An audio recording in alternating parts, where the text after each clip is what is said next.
It's 11:47 p.m. on a Tuesday. Arav is sitting on the 20th floor of a glass office building. His Excel sheet has 47 tabs. His pitch deck for the managing director is due at 7 a.m. and it's just a usual day at work. His annual salary is 72 lakhs at the age of 28. He just got an offer from another company for a different MBA role. However, his pay drops to 45 lakhs there. But the work is 9 to 6, travel is limited and the weekends are off. So he stared at the offer for 4 days and then did what 90% of the MBAs would do. He turned it down. MBA jobs with real work-life balance do exist. They pay you decently well, they take you to leadership positions as well, and the math completely works in your favor. Yet they are rarely talked about. One, because they are not so sexy at MBA campuses, and also because it does not make your batchmates jealous. It is less Instagrammable. But there's another thing that no one really talks about. According to a recently conducted survey, investment bankers are still consistently clocking 80 to 85 hours per week. JP Morgan 72, Morgan Stanley 70 hours, consultants at MBB regularly clocking over 60 hours per week. Meanwhile, there's a quiet group of my friends from IIM Ahmedabad who have figured out something. Earning in the range of 30 to 50 lakhs, spending less than 50 hours per week. They go to the gym, spend time with family, and they have hobbies. Can you imagine that? Having hobbies after MBA from IIM Ahmedabad? I mean, who does that? So in this video, I'm going to tell you about these MBA jobs that offer real work-life balance. If you're planning to enter into an MBA program or 2-3 years into your corporate life figuring things out, then this video is for you. So let's start this. And before we get into the actual rankings, let me tell you about the components that constitute work-life balance, because then you'll be able to understand what exactly I mean and why certain roles are present over here.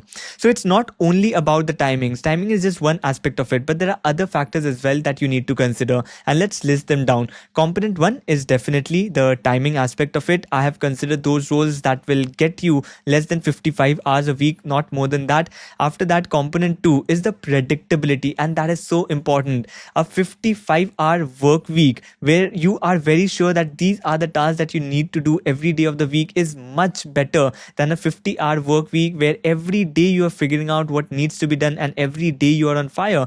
Till morning, you're not clear what exactly you'll be working on. Third is travel, and anyone who has worked on travel projects understands what I mean over here. Travel, even if you include it in your work time, it can be physically and mentally taxing. That's why work from home is better than work from office, which indeed is better than constant travel. And finally, the fourth component, we have mental load. That is, there are certain jobs where even if you work 12 hours every day, still once you close the laptop, everything is done. You're not thinking about it constantly. However, certain other roles where after completing your work, you are constantly worried what will be the feedback from the client, what will be the feedback from your managers, from your senior partners, and that worry eats up a lot of your brain. Every day is a high stakes environment, and that is also an environment that you want to avoid for a better work life. So these are the four components that will constitute a work-life balance, and let's start with the roles now. First is corporate strategy roles, and I find this as the champion of work-life balance. Interesting, very interesting role, I would say, and the likes of any MNCs you name, HUL, PNG, ITC, Tata, Reliance, Aditya Birla Group, all of these MNCs will hire corporate strategy teams. And what they do is they are like an internal strategic consultant to any company. Any big strategy decisions that you have to take, like if you want to enter a new market or acquire a new company, make new investment bets, all of these will be handled by the corporate strategy team. It's like a consultant, but the difference is the projects that you will be working on, that will be implemented in 2-3 years and you will be responsible for it. Unlike consultants who would switch from one project to the other in 3-4 months. So that's why for them, every day is pretty high stakes. But for corporate strategy roles, while the work that you're doing is pretty interesting, however, there is a buffer to breathe. Coming to our factors that constitute work life, first, the number of hours. Approximately 40 to 50 hours per week. That is more than enough. 50 hours as well in a very hectic week. After that, coming to predictability, very highly predictable. As I said, 2-3 years you'll be working on the same project. That's why not only weeks, you can plan months in advance that this is how this particular month is going to look like. That's why it is highly predictable. After that, travel, pretty light on travel. I believe maybe 1 or 2 travel every month, but that is maximum. Most of the roles, and that is also very pre-planned. You can plan your travels in advance. That's why it doesn't have that kind of a load. After that comes your mental load. The mental load, I would say, moderate here, because yes, there are high stakes decisions that you have to take, but probably once a quarter, not like consulting where every day is a high stakes deliverable.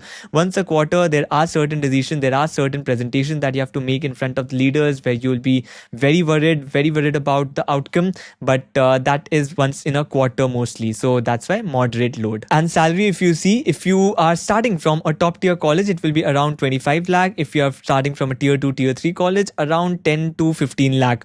And after 5 years from a top tier college, while you would be earning 45 to 50 lakhs, whereas in consulting, if you go to consulting side, you would be earning in the range of 75 to 80 lakhs. So that is the kind of difference that happens after 5 years of an MBA program. So yes, in terms of salary, there is a certain cut that you have to take, but the work is interesting, the life is really good, so you can take your decision for this role accordingly. And next, and before I go to the next role, let me tell you about the partners of this video. Especially if you want to do an online MBA, it will be very useful for you, because you need to make sure in an online MBA that the college that you choose, that is government approved, the degree that they are providing, that is government approved, AICTE approved. And that is where the partners of this video can help you finding these credible colleges, comparing them for absolutely free, and that is College Vidya. It's a free platform where only the UGC approved online universities are listed for you to search and compare. Here you get UG, PG, Executive MBA, Doctorate and Job Guarantee programs, and a lot of other things too. आप 100 plus online universities compare कर सकते हो across 30 plus factors like fees, placements, rankings, course content, EMI options, all in 2 minutes for absolutely free. You can also avail free expert career counseling for selecting the best program according to your profile. And post admission, you get placement support worth rupees 5,999 for absolutely free. Job and internship portal access, alumni connect, and free webinars are also there. You can also get the College Vidya Assured feature where the counselors can help you get refund from the university in case you are not satisfied. So there is complete protection too. So currently you are also getting a subsidy of up to rupees 20,000. You can avail it from the link in the description. Next role is brand management at FMCG companies, and companies like any FMCG company you take, HUL, PNG, ITC, Marico, Dabur, Reckitt Benckiser, any of these companies come under FMCG, and you can be a brand manager here. The role of a brand manager is to own a particular product of the company or own a particular product category itself, and then run it end to end, like what should be the product that they should launch, how they should launch it, how they should go to the market, at the same time the CAD campaigns and everything that you see, how you should position it. Everything around a product is the role of a brand manager. And again, very interesting job, very creative as well. If we come to the parameters constituting work life, first starting with work hours, less than 50 hours every week. During certain launches, yes, it can peak. Next, coming to the predictability, it is very highly predictable. But yes, again, during launches, ad campaigns or new product launches, sometimes there can be a little bit of unpredictability. But overall, if you see and there might be like a product launch, say once in a year, not more than that. Or maybe an ad campaign launch once in a quarter, not more than that. So that's why it is kind of highly predictable only. Travel here is moderate to high, because in the initial stages, at least, you have to travel a lot in the market, and even when you want to launch a new product, you have to travel a lot, research on consumers on ground. So that kind of travel, yes, that can be there. So that's why moderate to high. But in later stages of career, as you go ahead, it's more of office work, and most of the research and everything would be on your table. You don't have to go to ground every time. But yes, in the initial part of your career, especially when you start with a sales role, there will be travel. After that, when we come to your mental load, again, I would say moderate. Yes, there are certain numbers to achieve, you have to achieve them, but the culture in most of these FMCG companies are really good. It's not that one quarter you underperform and everyone will be behind your back. It's more like a series of quarters you're constantly underperforming, then obviously you will be questioned and you need to take care of that. But yes, you have to meet numbers, that's why moderate. But the culture is so good, the work is also very creative, so that doesn't really add up to that pressure. And talking about the salaries, if you're from tier 1, starting salary would be in the range of 30 lakhs. After 5 years, approximately 45 to 50 lakh you would reach. And if you're from a tier 2, tier 3 MBA, if you join as an area sales manager in certain companies, then it would be in the range of 15-16 lakh. But if you are one level below that area sales manager, like just above sales officers, it can go to 8 to 12 lakh. That usually happens from tier 3 colleges, and it can go even one level below. If like you join as a sales officer or somewhere, it can be in the range of 5 to 6 lakhs. So pretty broad range. That's why it's very difficult to understand understand that just because you're hired in a particular company in a certain position in an FMCG role doesn't mean your salary will have a very standard range. It depends on the designation as well. That's why it in some cases it can also be 5-6 lakh, some cases it is around 10-12 lakh, some cases 15-16, and from tier 1 colleges mostly it will be above 25 lakh. Next role is product management at tech companies like Google, Meta, Amazon, Flipkart, even startups like Razorpay, Freshworks, some companies like Sprinkler, Atlassian as well. They hire extensively these product managers. The role is to look after a tech product, either one particular product, or if it's a very big company, a very big product, then just one feature of a product. For example, you might be looking after Microsoft Teams, but just the whiteboard feature of Microsoft Teams is possible, and you would be responsible for improving that product for the users, improving user retention over there, solving the issues that the users are facing, and all of those consumer research and everything. Basically, end-to-end product management is under you. And if we go to the parameters constituting work life, then first, in terms of number of hours, less than 50 hours. But in case you are in companies, certain companies like Amazon, Meta, you can be clocking above 60 hours per week as well. So 50 hours per week, less than that is approximate time. Even in startups, it will mostly be around in this range, only 50 hours. Then predictability, it's pretty high for mature companies, but pretty low for early stage startups. Every time there can be a product disruption, and if there's a product disruption, you have to solve it immediately. So predictability will be low, especially in early stage startups. After that, coming to travel, minimal, absolutely low. In fact, most of the work from home jobs as well, you would see, comes under product management after MBA. So a lot of roles can be work from home as well, and travel is very, very less. After that, mental load, that can be high. It's more of like a consultant, where every day your decisions, one product down, and it can create chaos in the company. And that's why you have to be always on the toes. Your results are also measured very quickly. If one feature you have launched that is not working, you have to immediately ship another product or make improvements. So yes, kind of high. Also, the kind of people who work there are coming from consulting background or are very young age, so they are working for maybe more hours, if not more hours. At least they are working very diligently for those number of hours, which makes the entire atmosphere pretty competitive, and that's why the mental load will be pretty high. But in terms of travel, it is less. Also, the number of hours that you have to spend typically would be less than 50 hours. So that's why it is kind of good work life only. And salary wise, this is where it can go really high too. You can start with around 25-30 fixed salary, but that will also come with ESOPs. When you are starting out, 25 to 30 might be your start fixed salary. After that, the ESOP component can be another 20 lakhs. And if you are, say, from a tier 2 college as well, there as well, if you are starting with 15-20 package, your ESOP component can be around 15-20 lakhs as well. So in a package in the range of, say, 35-40 lakh for even tier 2 MBAs are possible. A package in the range of 45 to 50 LPA for tier 1 MBAs are possible.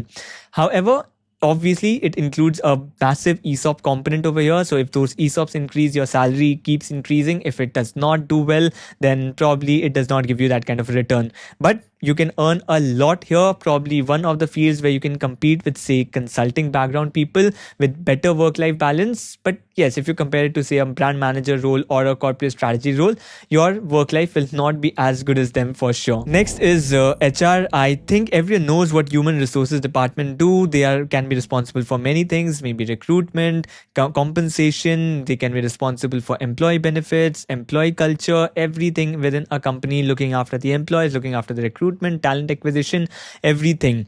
And literally any company needs it. TCS, Infosys, Accenture, Google, whatever company you say, they need an HR.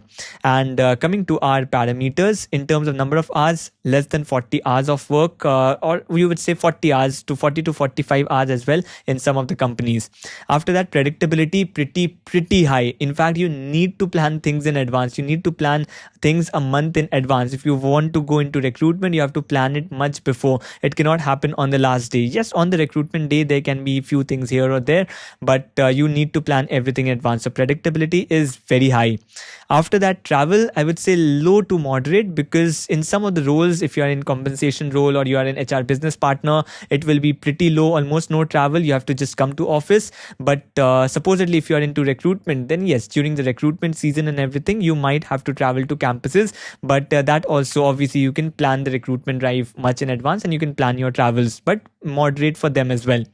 After that, the mental load, I would say kind of low, because again, because you're planning things in advance, that first of all definitely decreases the mental load, as well as the kind of repercussions that you will have in, except for some of the HR roles, but most of them you can make up for that later too. And that's why mental load, I would say. And the culture is also pretty good in most of the HR roles. Maybe some of the roles like labor relations and stuff that you get from XRI, there it can be high stakes sometimes, but mostly the culture is really good. And salary, now if you see from mostly the top IIMs, you don't see many people going to the HR roles. The best fit, I think, is XRI, where a lot of people go into the HR role. 20 to 25 lakh is from a tier 1 MBA college, you can say, and it can sometimes go up to 30 lakhs as well for some of the companies. And for tier 2, tier 3 colleges, I would say tier 2 college in the range of 15, 16 lakh. Tier 3 college, it can go towards 8 to 10 lakh as well. But again, depending on the type of role that you're getting into and also the type of company that you're getting into. It's not that from tier 3 you cannot get into a role that is offered at tier 2 or tier 1. It's just that I'm talking about the average salary. So typically this is the range that you will see. Next are the general management roles, or you can call it the leadership development programs, as these roles are specifically for the tier 1 MBA colleges and for some of the tier 2 MBA colleges as well. And these are the leadership programs by conglomerates like Reliance offers it. There is Tata offering the TAS program, Aditya Birla Group's LEAP program, Mahindra has its own one, Reliance TUP, they have some competition. After that, they take these people, and likes of these only. Airtel as well has their own leadership program. So what you do is you become part of a conglomerate that has multiple lines of businesses. For example, you enter Tata and then you will rotate across their business lines. Tata Steel for some time, then Tata Motors for some time, then TCS for some time, and then you become kind of an expert for all the channels that they have, for all the businesses that they have. And then after 1 year, you join a particular business and work there for 3-4 years. After that, if you want to switch, you can, or maybe you can keep continuing in the same company as well. So conglomerates that have multiple lines of businesses use these people for the taking them to the leadership tracks of the company, so that they understand everything what is happening around in the company, in different businesses of the company, and they have interactions with all lines of businesses so that all of them speak with each other. And that's why they take them to the leadership positions as well. Very, very interesting role offered to definitely the tier 1 and some of the tier 2 MBA graduates. Work life, 40 to 45 hours. In some of the roles, it can go less than 40 hours as well. In fact, I know certain friends who work maybe 3 days a week, and it's almost 30 to 35 hours per week. So I believe it's definitely great over here. Predictability as well is pretty high. Just like corporate strategy roles, you can plan your projects in advance. You work on projects that are, except the first year. The first year can be highly unpredictable, where you'll be rotating across stints. In 3-4 months, you're going across projects. But after that 1 year, your projects will be above 6 months only, so it's highly predictable. After that, travel, it can be variable depending on the type of company that you are in. It will completely depend on that. You can become a product manager, say at TCS, the travel will be less, or you can be a sales and marketing person in say Titan, and then the travel, there would be a little bit of travel. So it is completely variable depending on where you get into. After that, the stress level, the mental load level, I would say it is there, moderate, yes, because again, you are taking high stakes decision. You are responsible to go to the leadership track. You are taking those decisions. But again, the culture is really good. The projects are long term. So it's not that if you don't do well, the only thing that will happen is your promotion will not happen to that much faster. Your promotion will be stalled. You will grow a little bit slower. But apart from that, it's not that you will be laid off just because you're not performing 1 quarter or 1 year you have not performed, you will be laid off. It doesn't happen unlike consulting, investment banking, it doesn't work that way. You will be there in the company. It's just that your promotion will get slower. Salary wise, around 24-25 lakh if you're from a tier 1 college, and tier 2 in the range of 17-18 lakh. But mostly after, I don't have data for tier 3 because usually they are not hired. Even if they are hired in through lateral hiring. They don't go to campuses usually, and that's why they do not have the data. But some of the companies 17-18 for tier 2, that's the most. And I think in some of the companies it also goes to 13-14 lakh, especially for the first year. But there's a big jump after the first year in those companies. So you can take an average of 17-18 only. And for tier 1, especially for the tier 1 companies like TAS, Aditya Birla Group, it can go up to 25 lakh. So that's what I want to cover in this video. If you found it useful, do consider subscribing to the channel. It will be really useful for me. So I hope you consider subscribing. That's it for this particular video. See you in the next one.